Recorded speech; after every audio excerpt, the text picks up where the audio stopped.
الذين آمنوا صلوا عليه وسلموا تسليما اللهم صل على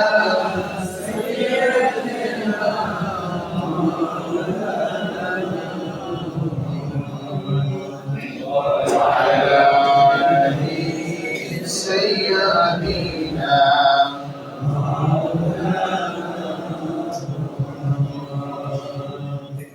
अल्हम्दुलिल्लाह अल्लाह पाक रब्बुल आलमीन दरबार लाखों शुक्रिया जो महान अल्लाह पाक जल्ला शानुहु अम्मा नवाजुहु আমাদেরকে দয়া করে মায়া করে মহব্বত করে ভালোবেসে পবিত্র জুমার সালাত আদায় করার জন্য আল্লাহ পাক রব্বুল আলামিনের পবিত্র ঘর মসজিদে আসার বসা কোরআন এবং সুন্নাহর আলোকে কিছু কথা বলবার এবং শোনার তৌফিক দান করলেন।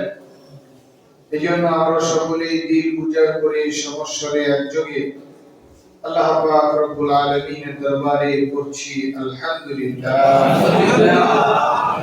লক্ষ কোটি দরুদ ও সালাম বিশ্ব মানবতার মুক্তির পয়গাম আকায়ে নামদার তাজদার মদিনা रहमतेर भंडार उम्मतेर कंडार जिगर होशे अमीना महबूब किबरिया जनाब मुहम्मदुर रसूलुल्लाह सल्लल्लाहु अलैहि वसल्लम। সম্মানিত হাজিরিন, আমরা আগে আগে মসজিদে আসতে পেরে হাজার না খুশি, অল্প না বেশি, একটু বেশি খুশির সহিত আরো একবার আল্লাহ পাক রব্বুল আলামিনের দরবারে শুকরিয়া আদায় করে পড়ছি আলহামদুলিল্লাহ। আমাদের প্রত্যেকটি তাসবিহাতে সওয়াব আছে না নাই? কম না বেশি? সম্মানিত হাজিরিন, আমরা আল্লাহ পাক রব্বুল আলামিনের যত গুণগান গাই, যত প্রশংসা করি, যত তাসবিহাত পাঠ করি, আল্লাহ পাক রব্বুল আলামিন আমাদের ততই মর্যাদা বাড়িয়ে দেন করে সুবহানাল্লাহ।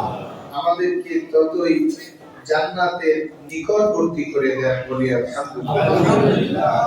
এজন্য আমাদের আল্লাহ পাক রব্বুল আলামিনের গুণগান আর তাসবিহাত বেশি থেকে বেশি পরিমাণে পড়ার দরকার আছে না নাই? আল্লাহর হাবিব সাল্লাল্লাহু আলাইহি ওয়াসাল্লাম বলেন, لا يقعد قوم يذكرون الله تعالى إلا حفتهم الملائكة। যেই জায়গায় আল্লাহ পাক রব্বুল আলামিনের জিকির করা হয়, যেই মজলিসে আল্লাহ পাক রব্বুল আলামিনের গুণকীর্তন করা হয়, ওই জায়গাটা আল্লাহ পাক রব্বুল আলামিনের নির্দেশে আল্লাহ পাক রব্বুল আলামিনের রহমতের ফেরেশতা মণ্ডলী বেষ্টন করে না।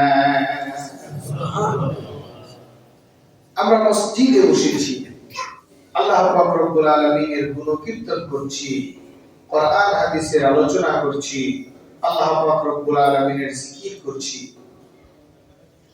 আল্লাহ পাক রব্বুল আলামিন এই মসজিদ এরিয়াটা আল্লাহ পাক রব্বুল আলামিনের খাস রহমতের ফেরেশতা দ্বারা বেষ্টন করে দিয়েছেন বলি সুবহানাল্লাহ।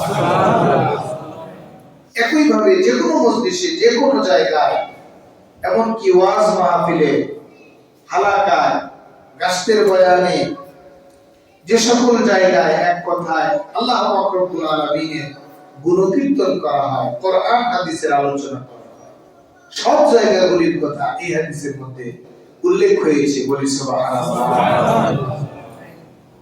সে সকল জায়গাগুলিতে আল্লাহ পাক রব্বুল আলামিনের রহমতের ফেরেশতারা বেষ্টন করে নেন, এমন ভাবে বেষ্টন করে নেন, মুহাদ্দিসিনে কিরামগণ বর্ণনা করেছেন আল্লাহ পাক রব্বুল আলামিন এত এত সংখ্যক রহমতের ফেরেশতা ওই মজলিসের জন্য পাঠান যে এক একজন জায়গা না পেয়ে আরেকজনের কাঁধে দাঁড়িয়ে যায়। ফেরেশতাদের জন্য এটা আয়েব নয়, দোষের।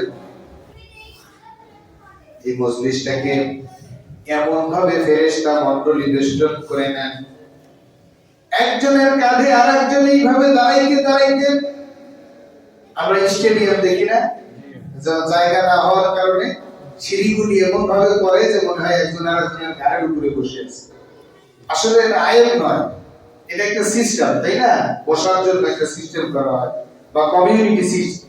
এই ইয়েগুলি দেখি যে সকল জায়গায় বিভিন্ন সভা সেমিনার করা হয়, এরকম করে না যে নির্দিষ্ট একটা জায়গায় স্টেজ থেকে চতুর্দিক থেকে পাট পাট করে সাজানো হয়, বেশি লোক যাতে করে ছোট জায়গায় সমাগম হইতে পারে, বসতে পারে, সেমিনারটা সুন্দরভাবে সম্পন্ন করা যায়। এভাবে একের পর এক থাক থাক হয়ে বসে। আল্লাহ পাক রব্বুল আলামিনের ফেরেশতাগণ এইভাবে জায়গা গ্রহণ করে না। এইভাবে জায়গা নিতে নিতে নিতে নিতে নিতে নিতে আল্লাহ পাক রব্বুল আলামিনের আরশ পর্যন্ত আল্লাহ পাক রব্বুল আলামিনের ফেরেশতা মণ্ডলী ভরপুর হয়ে যায়। আল্লাহর হাবিব সাল্লাল্লাহু আলাইহি ওয়াসাল্লাম বলেন, অগশিয়াতুহুমুর রাহমা, এইভাবে ফেরেশতা মণ্ডলী আরশে আজিম পর্যন্ত জায়গা দখল করে নেয়ার পরে আল্লাহ পাক রব্বুল আলামিন ক্ষান্ত হন না। যারা আল্লাহ পাক রব্বুল আলামিনের গুণকীর্তন করে, যারা কোরআন হাদিসের মাহফিলে আসে বসে, কোরআন হাদিসের মজলিসগুলি উপভোগ করে, আল্লাহ পাক রব্বুল আলামিন তাদের প্রতি দয়া পরবশ হয়ে তাদের মাথার উপরে রহমতের ছাবিয়ানা বিছায়া দেন। আমার বান্দারা আমার গুণকীর্তন করতেছে, আমার কথা শুনতেছে, এজন্য আল্লাহ পাক রব্বুল আলামিন খুশি হয়ে তাদের মাথার উপরে রহমতের ছাবিয়ানা, রহমতের চাদর বিছায়া দেয়। বলি সুবহানাল্লাহ। আল্লাহর হাবিব সাল্লাল্লাহু আলাইহি ওয়াসাল্লাম বলেন, রহমতের চাদর বিছায়া দিয়ে আল্লাহ পাক রব্বুল আলামিন ক্ষান্ত হন না।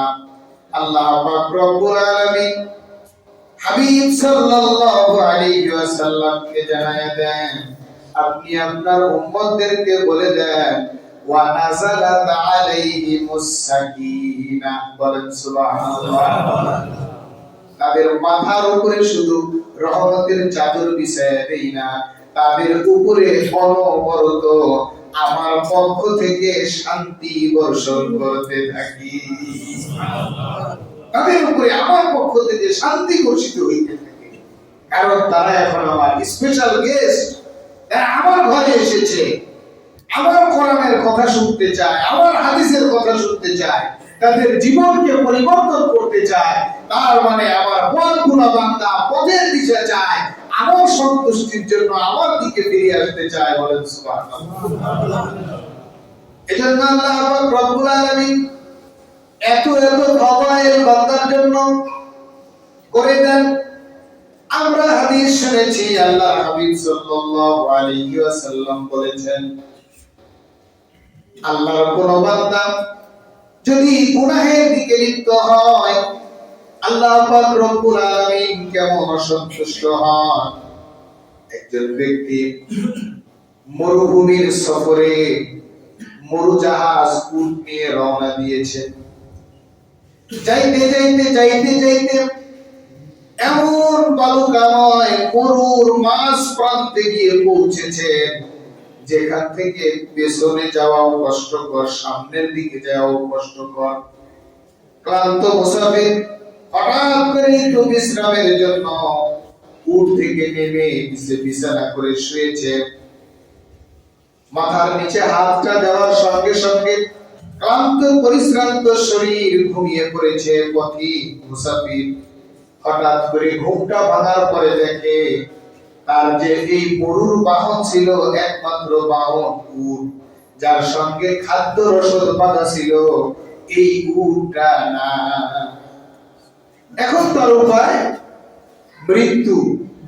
সে একদিন, দুই দিন, তিন দিন হাঁটতে পারবে, কিন্তু 1 মাস 2 মাসের পর সেই মরুর এ প্রান্তে যায় আর ও প্রান্তে যায়, তার নির্ঘাত মৃত্যু ছাড়া আর কোনো উপায় নাই।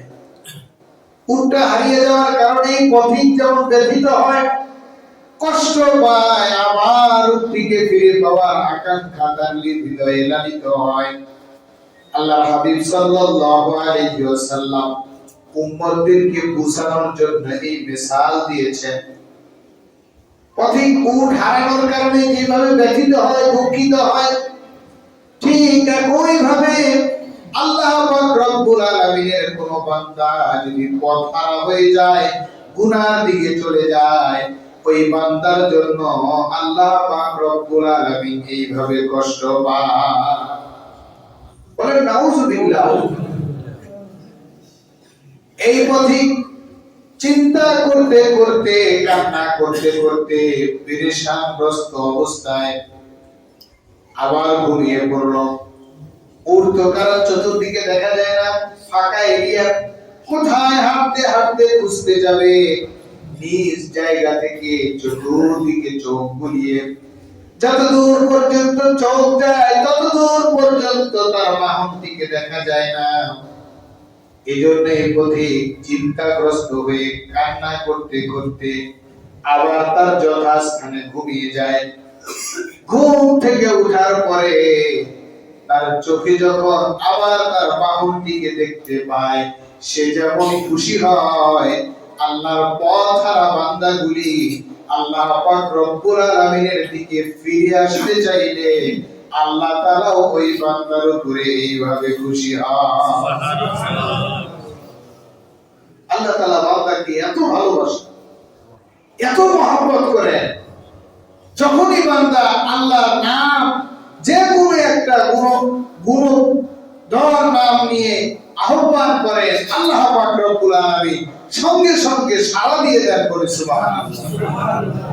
আমরা সুবহানাল্লাহ বলি, আমাদের সুবহানাল্লাহ বলতে বিন্দুমাত্র বিলম্ব হইতে পারে, কিন্তু সুবহানাল্লাহ বলার সঙ্গে সঙ্গে আল্লাহ পাক রব্বুল আলামিন বান্দার নামায়ে আমলে ৭০টি সওয়াব দিতে দেরি করেন না।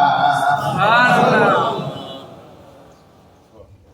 আল্লাহ পাক রব্বুল আলামিন বান্দাদেরকে এত ভালোবাসেন, বান্দাদেরকে এত কাছে চান, এজন্য আল্লাহ তাআলা আমাদেরকে দিনে রাতে ৫ বার তেনার কুদরতি কোলে ডাকে। বলেন আলহামদুলিল্লাহ। আমরা বুঝি না, আমরা মনে করি মসজিদের মুয়াজ্জিনকে পয়সা দিয়েছি এজন্য আযান দিতেছে, মুয়াজ্জিন আযান দেয়, আমার উঠে যাওয়ার দরকার কি, মসজিদে যাওয়ার দরকার কি। আবার অনেকেই বলে আমার নামাজ আমি পড়বো না পড়বো এই হিসাব আমি আল্লাহর কাছে দিব, মানুষের কাছে জবাব দেওয়া লাগবে কেন? বলেন নাউজুবিল্লাহ। অনেকে এরকম আছে না, অনেক পণ্ডিত চিন্তা করে যে আমি নামাজ পড়ি না, আমার নামাজের হিসাব আমি আল্লাহর কাছে দিব, মানুষের কাছে দেওয়া লাগবে, উনার আমাকে বলা লাগবে আমি নামাজ পড়ি না পড়ি। এগুলি হচ্ছে ওয়াঙ্কটা, জাহালাত। আল্লাহ পাক রব্বুল আলামিন পবিত্র কালামে হাকিমের মধ্যে ইরশাদ করে বলছেন, আল্লাযীনা ইম্মাক্কান্নাহুম ফিল আরদি আকামুস সালাহ। বলেন সুবহানাল্লাহ।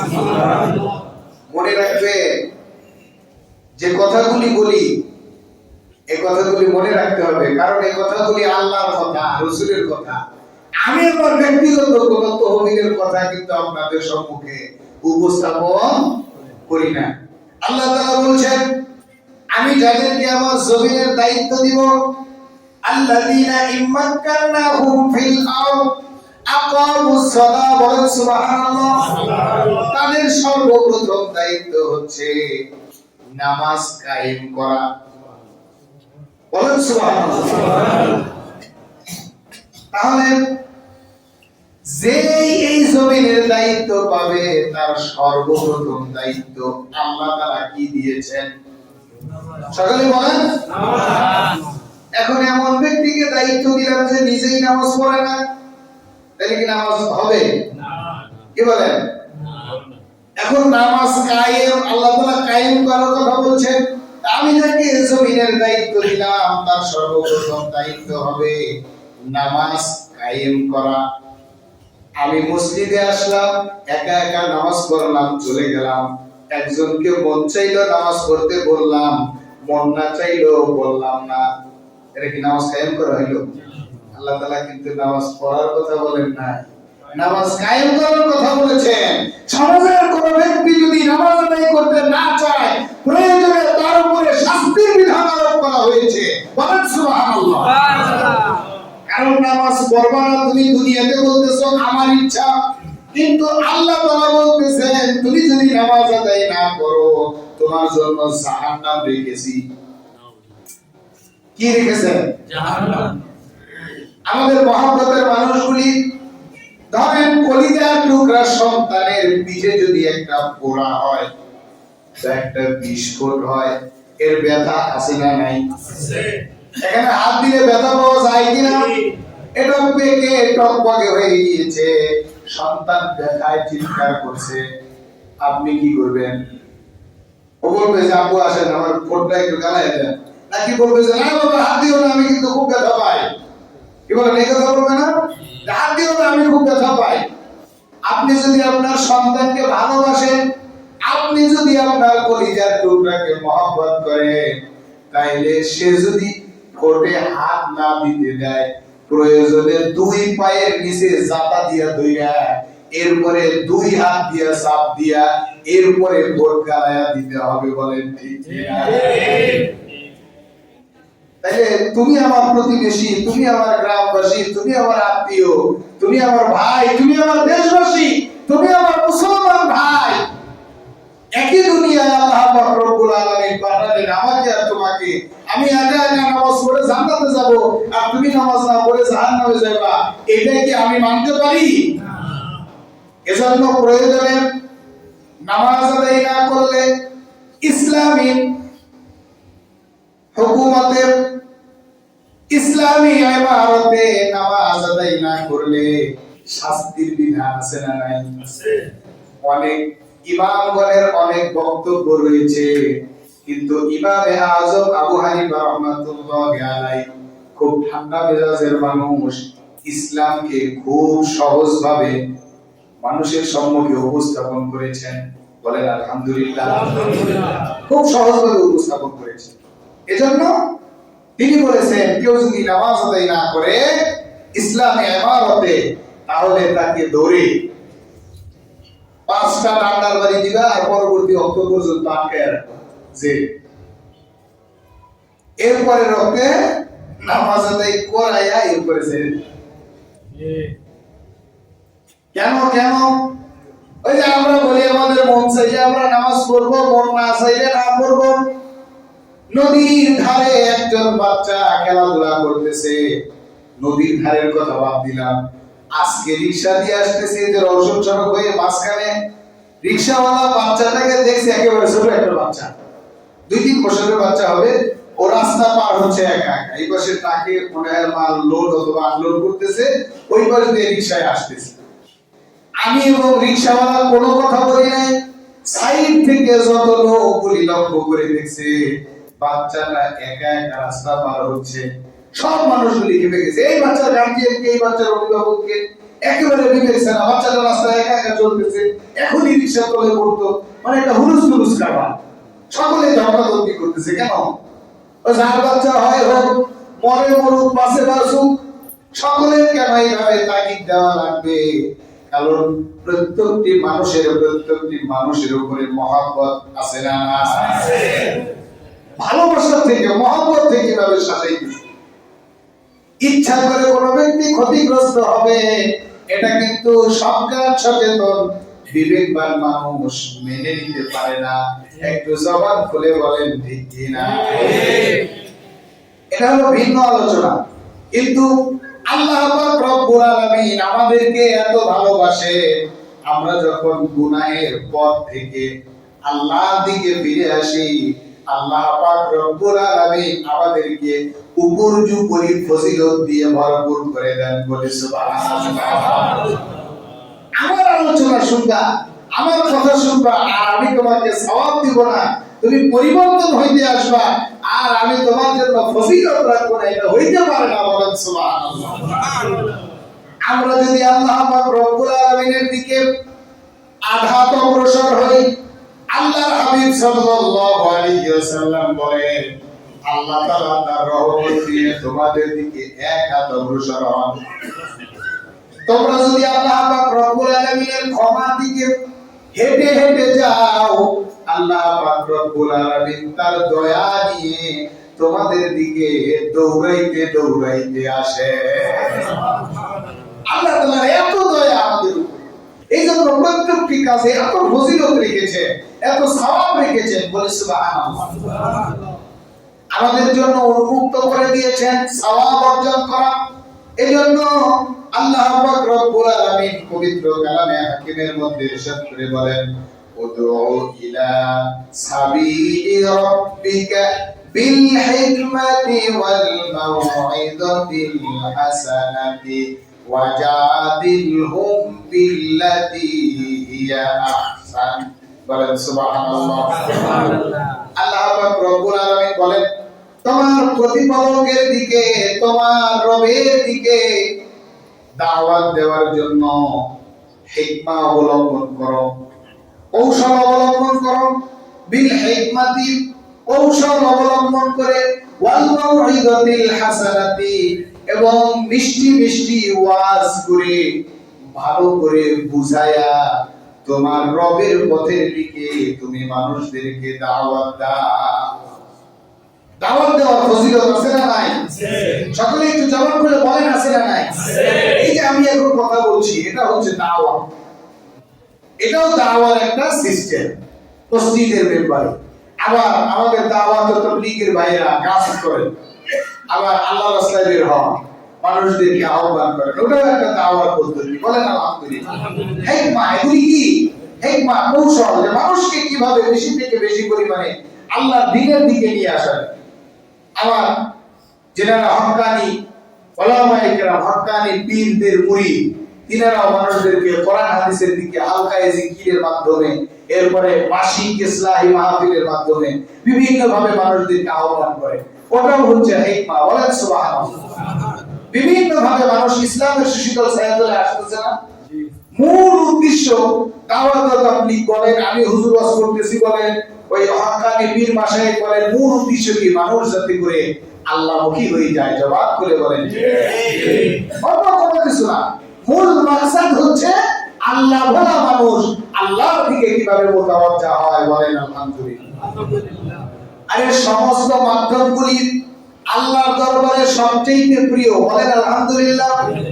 আল্লাহর হাবিব সাল্লাল্লাহু আলাইহি ওয়াসাল্লাম বলেন মাজলিসু ফিকহিন খায়রুম মিন ইবাদাতি 60 সানা। বলেন সুবহানাল্লাহ।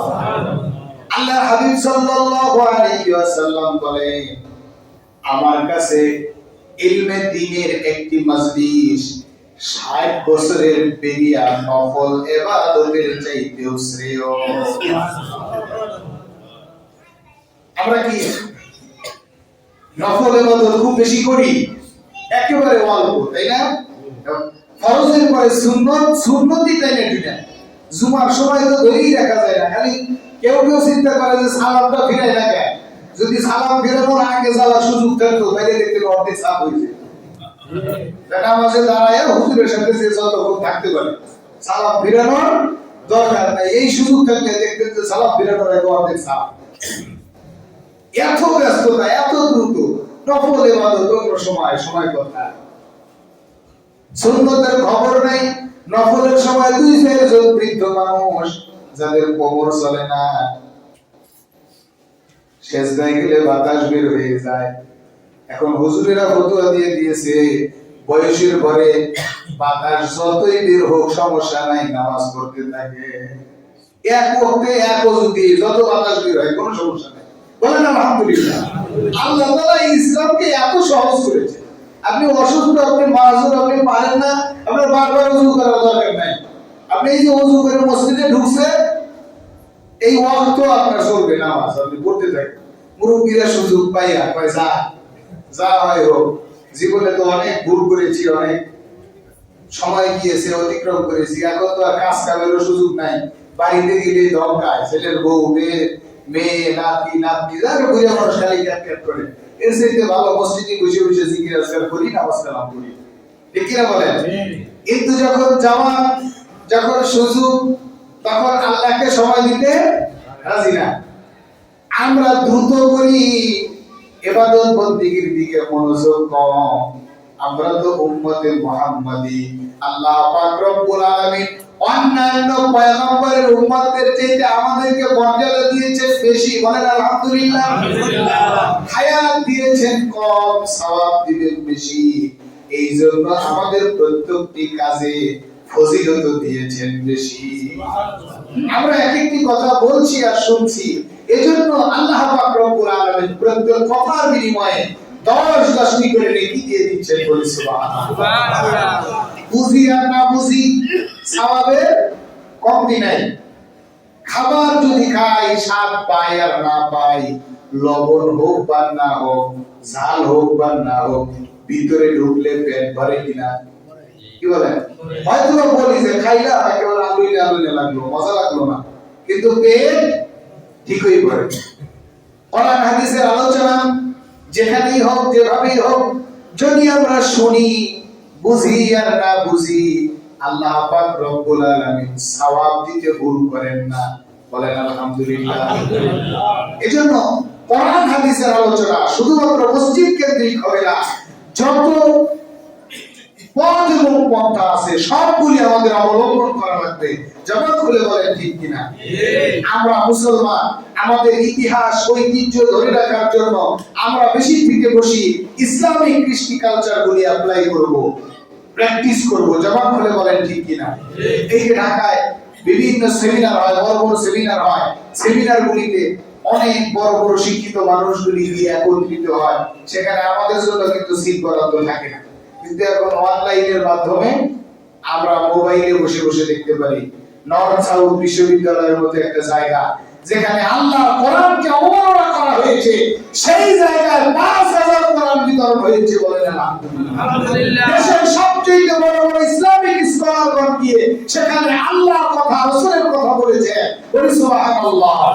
আল্লাহু আকবার ধ্বনিতে নর্থ সাউথ বিশ্ববিদ্যালয় প্রকম্পিত হয়েছে, বলি আলহামদুলিল্লাহ। এগুলি মাধ্যম, এগুলি সিস্টেম। ইসলাম প্রচারের কোন মাধ্যমকে ছোট করে দেখা যাবে না, এবং প্রত্যেকটি মাধ্যমের মধ্যে যদি সেটা ইখলাসের সহিত হয়, কল্যাণ আছে না নাই? সওয়াব আছে না নাই? এজন্য এগুলি আমাদের করার দরকার আছে না নাই? সম্মানিত হাজিরিন, সময় স্বল্প, আপনারা জানেন আমি চেষ্টা করি সময় ক্ষেপণ না করার জন্য। আমি আপনাদের নতুন খতিব, নতুন না মানে নতুন হইল যদিও দীর্ঘদিন হয়ে গিয়েছে, কিন্তু আপনাদের এই মহল্লা কেন্দ্রিক, এই মসজিদ কেন্দ্রিক, মাদ্রাসা কেন্দ্রিক ওয়াজ মাহফিল হয়, এই ব্যাপারে আমি নতুন, ঠিক কিনা বলেন? কারণ একটা ওয়াজ এত এখন পাই নাই। এখন এই বছরে সম্মানিত মসজিদের কমিটি বৃন্দ, মাদ্রাসার হুজুর সহ এলাকার গণ্যমান্য ব্যক্তিবর্গ বসে ওয়াজ মাহফিলের একটা উদ্যোগ গ্রহণ করেছে, বলেন আলহামদুলিল্লাহ। এটা ভালো উদ্যোগ না মন্দ উদ্যোগ? আমরা সকলে ওয়াজ মাহফিল চাই কিনা? ওয়াজ মাহফিলের মাধ্যমে আল্লাহর কোরআনের কথা হোক, এটা আমরা চাই কিনা? সম্মানিত হাজিরিন, উদ্যোগ নিতে হয় কাউকে।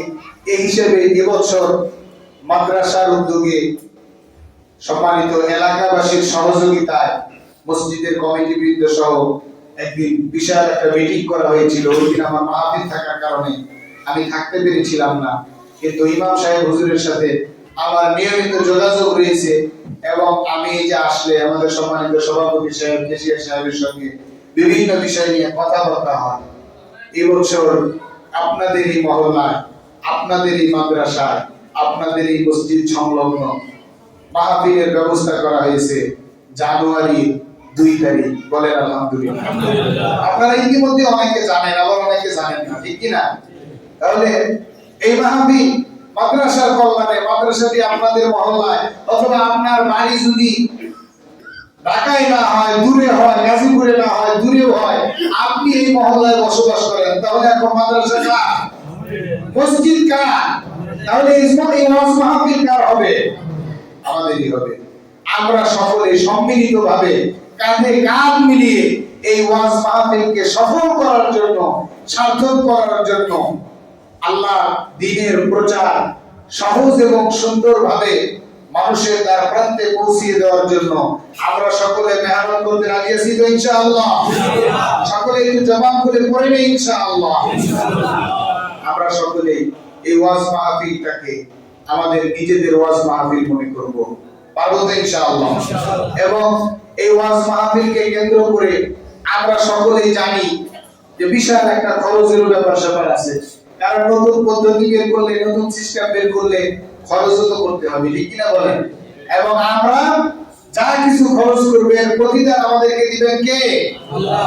সম্মানিত হাজির, এজন্য আমাদের এই ওয়াজ মাহফিল সম্মুখে আমরা 2টি জুমা পাবো। মানে আজকে হচ্ছে কত তারিখ? 12 তারিখ, তাই না? আমরা 19 তারিখ এবং 26 তারিখ 2টা জুমা পাবো মাঝখানে। এরপরে 2 তারিখে জুমার দিন আমাদের ওয়াজ মাহফিল, বলেন আলহামদুলিল্লাহ।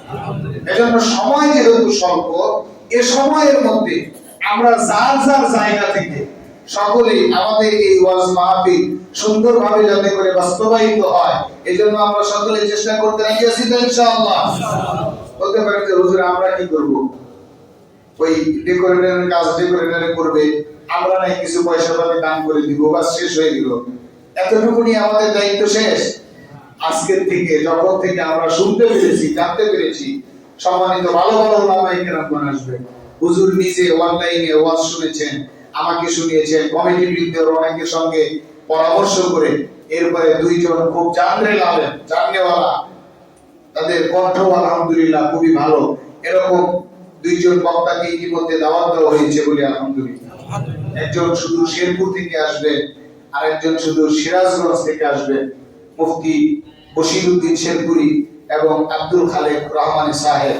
তিনারা ইনশাআল্লাহ আপনাদের মাঝে এসে কোরআন এবং হাদিসের তাকরিরাত পেশ করবেন।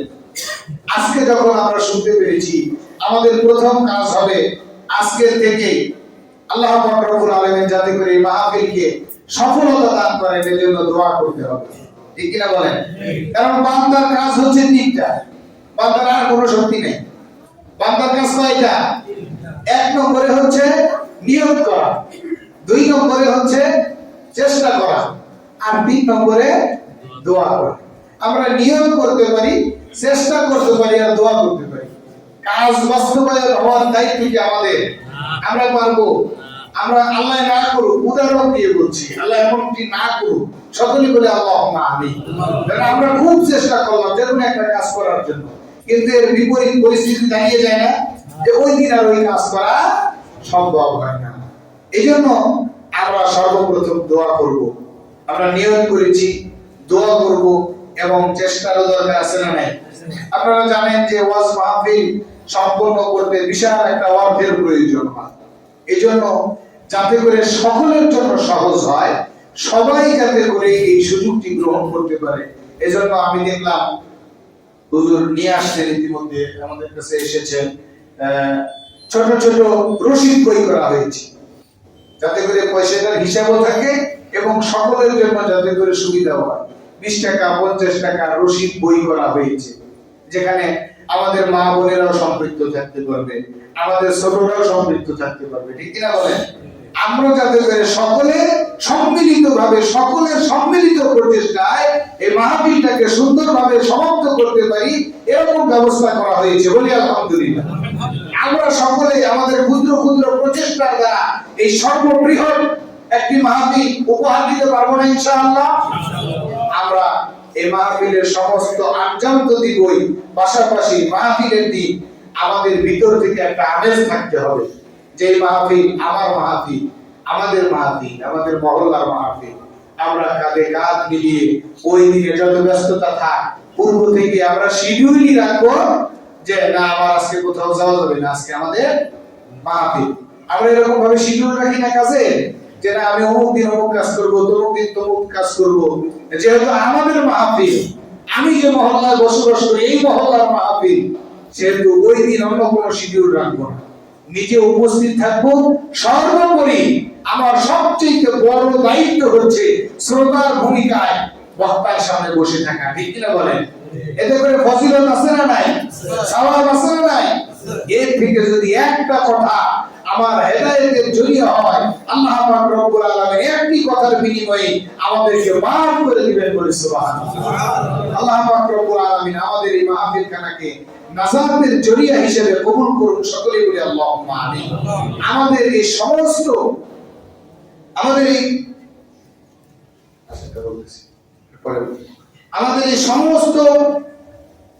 উপস্থিতি, আমরা যারা উপস্থিত রয়েছি, আমরা যারা এই মহল্লায় বসবাস করি, আমরা যারা সম্মানিত দায়িত্বশীল ব্যক্তিবর্গ রয়েছি, আমরা যদি সকলে সম্মিলিতভাবে যার যার জায়গা থেকে ক্ষুদ্র ক্ষুদ্র প্রচেষ্টাগুলি এক জায়গায় একত্রিত করি, তাহলে বিশাল বড় একটা অঙ্ক এখানে জমা হবে। ঠিক কিনা বলে? তখন এই কাজটা উদ্যোক্তাদের, আমাদের কমিটি বৃন্দদের এবং ইমাম সাহেব যেহেতু আপনাদের সঙ্গে আছেন, তিনি সবকিছু করতেছেন, তিনার জন্য আরো বেশি সহজ হবে। বলি আলহামদুলিল্লাহ। আমরা সকলে করবো তো ইনশাআল্লাহ। এজন্য বিশেষ করে আপনারা সকলেই অবগত আছেন, আমি ইতিপূর্বে বললাম, আবারও বলছি, নামাজের পরে আমি এবং হুজুর বসবো। ছোট ছোট রিসিভ বই করা হয়েছে, যার যার জায়গা থেকে একটা বই, দুইটা বই, যে যতটুকু পারবেন, 10 টাকা, 20 টাকা, 50 টাকা রসিদ বই, যারা পরিচিত আছে তাদের হাতে একটু ধরায় দেওয়া। এতে করে ফায়দা হবে কি, যে আপনি শুধুমাত্র তার কাছ থেকে পয়সা কালেকশন করলেন না, তাকে মাহফিলের দাওয়াতও দেওয়া হলো। আপনি দাওয়াত দিবেন প্লাস তার কাছ থেকে কিছু অর্থ নেবেন। এতে করে কি হবে, সেও সওয়াবের অধিকারী হবে, আপনিও সওয়াবের অধিকারী হবেন। বলেন আলহামদুলিল্লাহ। আমরা অনেকেই আছি 200-500 টাকা পকেট থেকে বের করে দিতে পারবো, কিন্তু মোটা অঙ্কের একটা পয়সা বের করে দেওয়া আমাদের অনেকের জন্য কষ্টকর না? কি বলেন, কষ্টকর না? 2000, 5000 বা 1000 টাকা দেওয়া একটু কষ্ট করে, 100-200 টাকা দিতে পারি।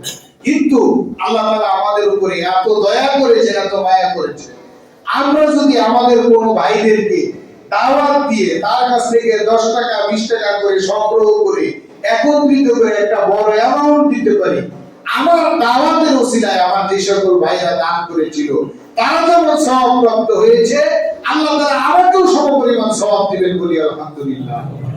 সম্মানিত হাজির, এই জন্য যার যার সাধ্য অনুযায়ী নামাজের পরে আমরা বসবো। এখন কোনো পয়সা আপনাদেরকে দিতে বলছি না। এই যে আমাদের ছোট ছোট রসিদ বইগুলি আছে, এই বইগুলি নিয়ে মাহফিলকে সহযোগিতা করবেন। পারবেন তো ইনশাআল্লাহ? সকলে একটু হিম্মত করে বলি ইনশাআল্লাহ। হুজুর বই খুব বেশি নিয়ে আসেন নাই, আমি শুনেছি ইতিপূর্বে বইগুলি নাকি থেকে যায়। আমি বলছি যে এবার ইনশাআল্লাহ থাকবে না। সকলে বলেন ইনশাআল্লাহ। আমরা প্রত্যেকেই যদি একটা করে নেওয়ার মানসিকতা করি, যে একটা বইতে যা কালেকশন হয় আমি করে দেব, একেবারে অল্প পরিমাণ, 20 টাকা 50 টাকা কোনো ব্যাপারই না। আমরা এক জায়গায় বসলে আমাদের 10 জন বন্ধু থাকে, যারা প্রত্যেকেই প্রতিদিন 200-400 টাকা করে খরচ করার হিম্মত রাখে। আমরা যদি একটু বুঝাই বলি যে আমাদের মহল্লার মাহফিলে তোমার দাওয়াত, আর এই যে তুমি 50 টাকা দান করো বা 20 টাকা দান করো, সওয়াবের নিয়তে। কিসের নিয়তে? সওয়াবের নিয়তে। সম্ভব না ইনশাআল্লাহ? আমরা সকলে পারবো তো ইনশাআল্লাহ? আমরা একটু দেখতে চাই যে আমাদের কোন ভাইরা নামাজের পরে আমাদের সাথে সাক্ষাৎ করেন এবং রশিদ বইগুলি নেন। আল্লাহ তাআলা আমাদের সবাইকে কবুল করুন, তৌফিক দান করুন। সকলেই বলি আল্লাহুম্মা আমিন। ওয়া মা আলাইনা ইল্লাল বালাগ। যারা